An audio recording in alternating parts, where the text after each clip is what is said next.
por la invitación, senador. Muchísimas gracias por la convocatoria y por incluirnos y abrir un espacio de discusión en el Senado de la República. Les va a parecer a lo mejor raro que un exfuncionario de carrera del Servicio Exterior mexicano confiese que el Poder Ejecutivo mexicano no debe ni puede tener el monopolio de la diplomacia de un país como el nuestro. Yo creo que recientemente, en particular el Senado, que tiene las atribuciones en la materia, pero no solo el Poder Legislativo, en un país como el nuestro, sobre todo en una relación como la que tenemos con Estados Unidos, el papel de el Congreso, los gobernadores, los alcaldes, la sociedad civil y las organizaciones de la sociedad civil juegan un papel fundamental en el día a día de la relación entre México y Estados Unidos.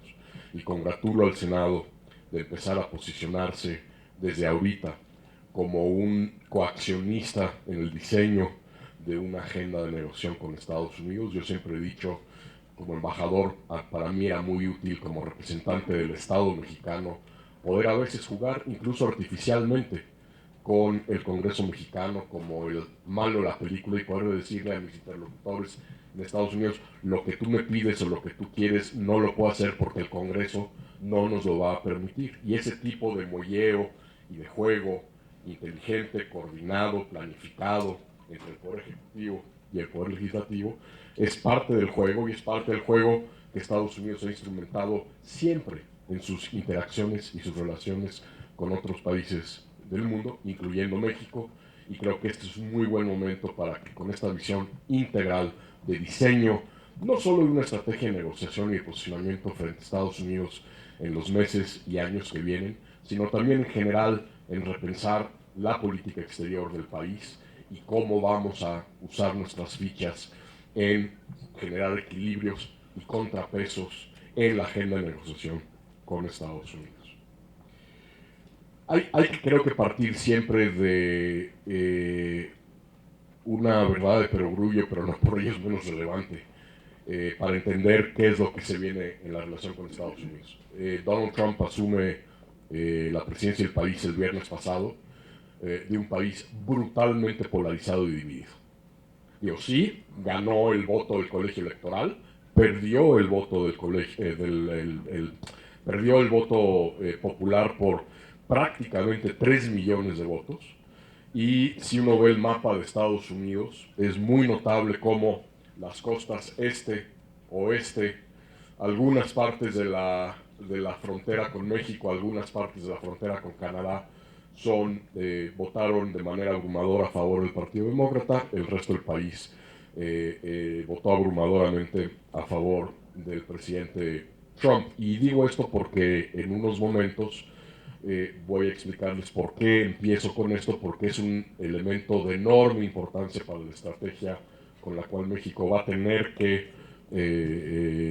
jugar en las semanas y meses por venir. Pero primero, un país brutalmente dividido, brutalmente polarizado. Lo vimos en las marchas, no solo en Washington D.C., sino en todo el país, el sábado, de oposición al arranque de la administración Trump. El hecho que el presidente desperdicia una oportunidad, que siempre es el discurso toma posesión, para buscar conciliar, para buscar correrse al centro, para buscar crear una agenda de metas comunes, pues fue un discurso maniqueo del nosotros contra ellos, no solo de quienes votaron por mí contra quienes no votaron por mí, sino también de Estados Unidos ante el mundo. Si no, les tengo que platicar las reacciones de mis ex colegas embajadores de otras naciones en Estados Unidos, que horrorizados esa tarde comentaban pues, lo que habían escuchado de este Estados Unidos que jugó un papel tan fundamental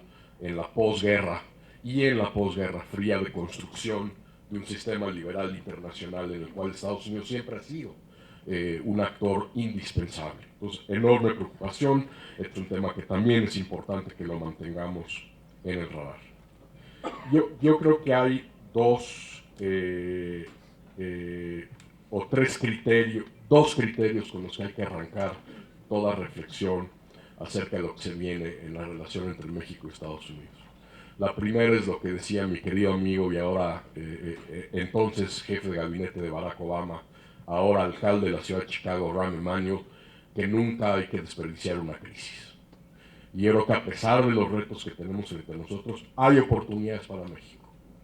Recuerden ustedes que el TLC, que ha sido uno de los temas evidentemente de confrontación y que el presidente, el entonces candidato y ahora presidente, usó como piñata electoral durante la campaña, fue la renegociación del TLC.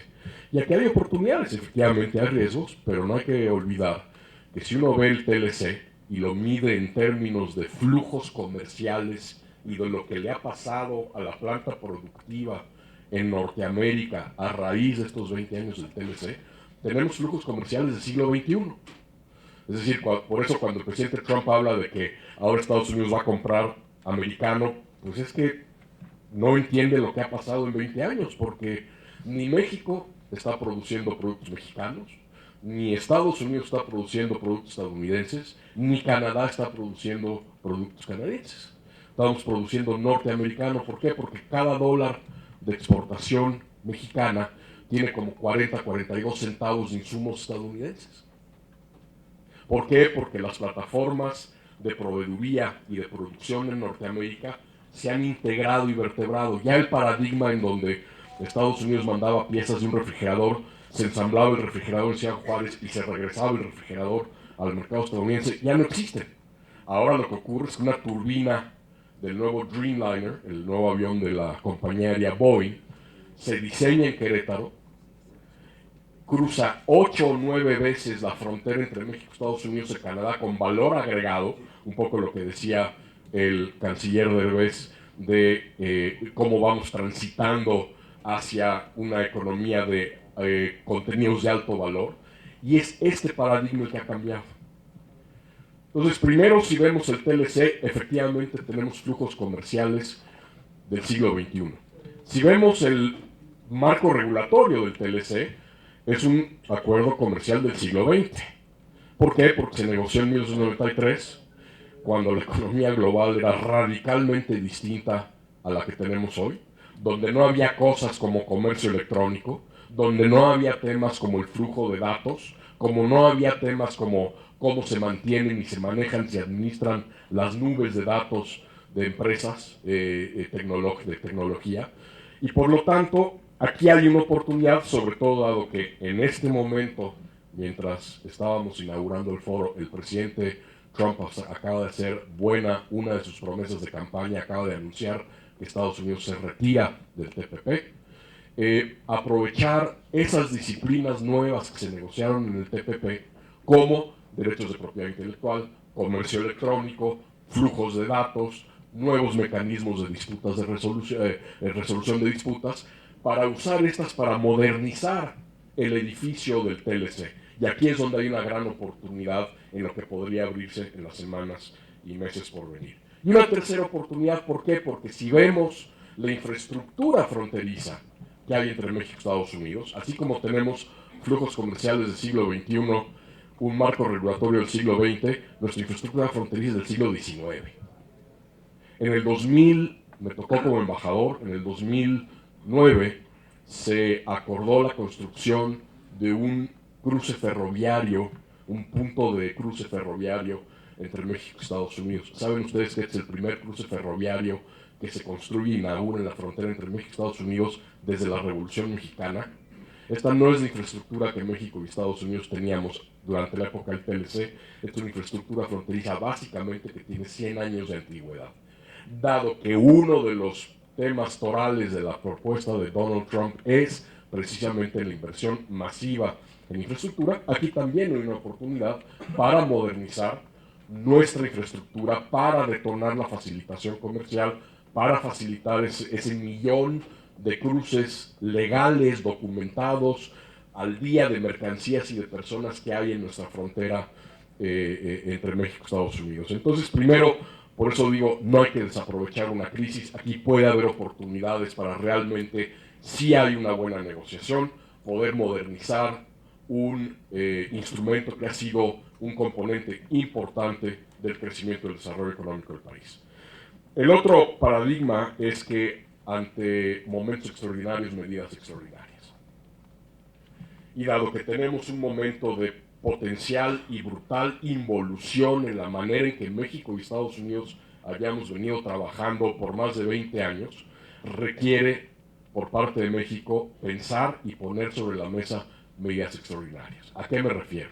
Durante décadas, una de las premisas centrales de la relación entre México y Estados Unidos fue que como nuestra agenda era tan compleja, no contaminaríamos aspectos distintos de la agenda por diferendos en un área específica de la agenda. Es decir, si teníamos una disputa, qué sé yo, en la exportación de jitomate mexicano a Estados Unidos, ya no digamos no vincularlo a temas de seguridad, no contaminaríamos la agenda comercial en su conjunto por la disputa en el tema de las exportaciones de jitomate mexicanos. Bueno, hoy esto ya no es posible. ¿Por qué? Porque la única manera que México puede primero paliar una real asimetría de poder que existe entre Estados Unidos y México, y segundo, las características del individuo que hoy se sienta en la Casa Blanca, para quien toda negociación es una negociación de suma cero.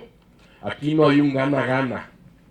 Para Donald Trump, toda negociación es una negociación de suma cero en donde él es el único que gana. La única manera de nivelar esto va a ser poniendo todos los temas de la agenda bilateral sobre la mesa. Seguridad, agua, infraestructura fronteriza, los temas migratorios, la cooperación en materia de inteligencia. Y esto le va a poder dar a México una mayor capacidad de maniobra. Pero hay problemas. El primero de ellos es que arrancamos ya con conversaciones cuando todavía no tenemos contrapartes para poder articular una agenda de todos los temas sobre la mesa. Es decir, si nos va bien, esta semana habrá ya 1, 2, 3, 4, 5 secretarios del gabinete estadounidense confirmados por el Senado. Estado, seguridad interna, defensa, que para esta agenda pesará menos, Estado, comercio y tesoro. El problema es que si nuestra estrategia es poner una agenda completa sobre la mesa y no tenemos a las contrapartes para negociar esa agenda de manera integral, puede haber una contradicción entre el objetivo de negociar agenda completa, como lo ha dicho el presidente, y por el otro lado la realidad de que nos vamos a ir a sentar a negociar quizá 1 o 2 temas de la agenda bilateral, que son comercio y seguridad fronteriza. Entonces aquí hay un problema real que vamos a tener que enfrentar. Si efectivamente el 31 ya está este primer encuentro entre el presidente y el presidente estadounidense para empezar a negociar. Segundo, va a estar el objetivo central mexicano en estas semanas y meses, que es cómo establecemos los márgenes de negociación, qué vamos a negociar, cómo reducimos los márgenes de presión del gobierno estadounidense y cómo ampliamos los márgenes de maniobra del gobierno mexicano en la negociación con Estados Unidos. Y aquí es donde viene a cuento con lo que empezaba, que es un país profundamente polarizado y dividido. ¿Por qué? Porque México tiene aliados importantísimos en esta negociación que no, con una excepción, están en Washington.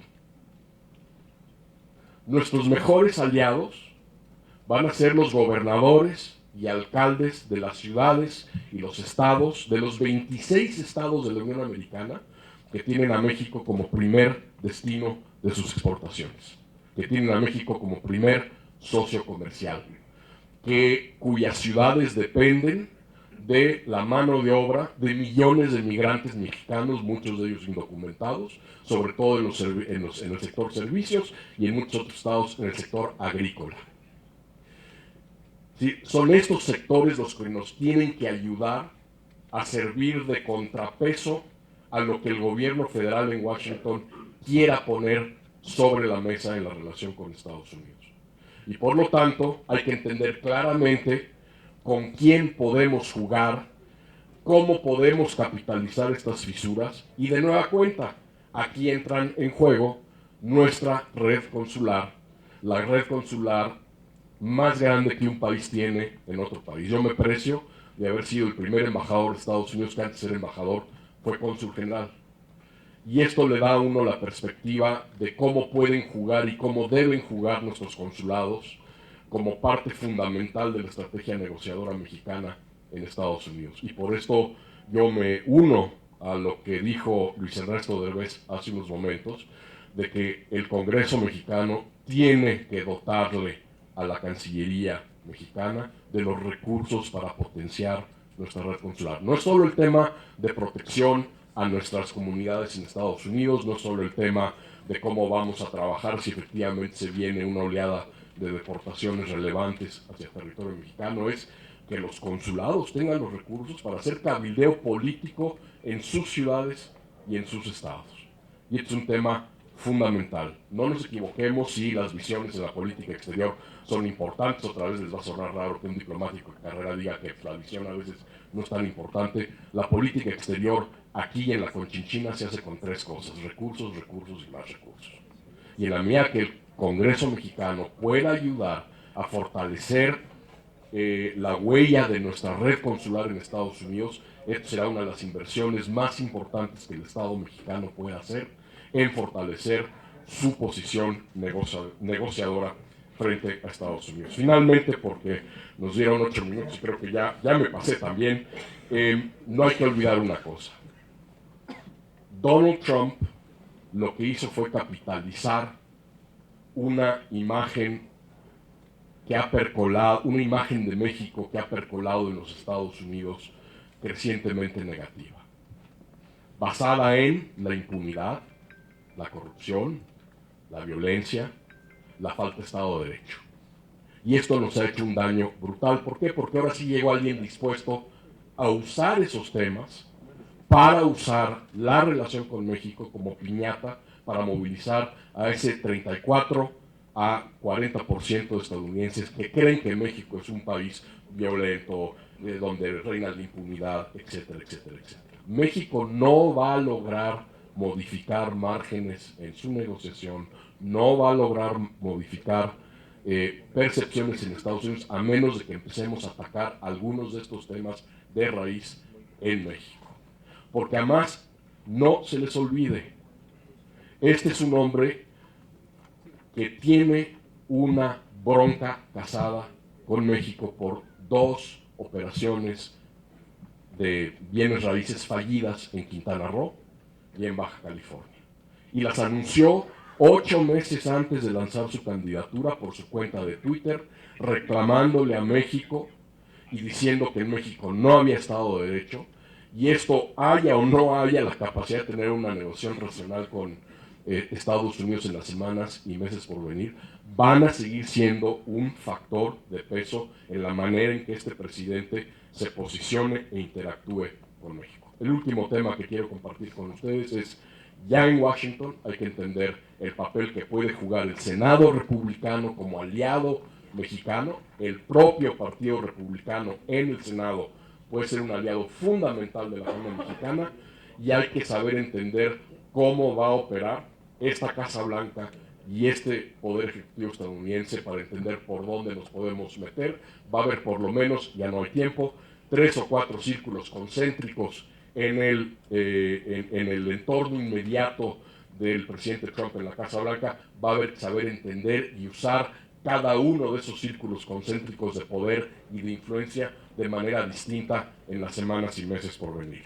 Lo último que comparto con ustedes es que para alguien que ha dedicado toda su vida básicamente como diplomático mexicano y como académico en la relación con Estados Unidos, hay un tema muy fácil que se juega los dos países hoy, que es, y que hay que decirlo claramente, México y Estados Unidos tienen una de dos sopas: o podemos seguir siendo cómplices del fracaso, o nos convertimos en socios del éxito. Muchas gracias.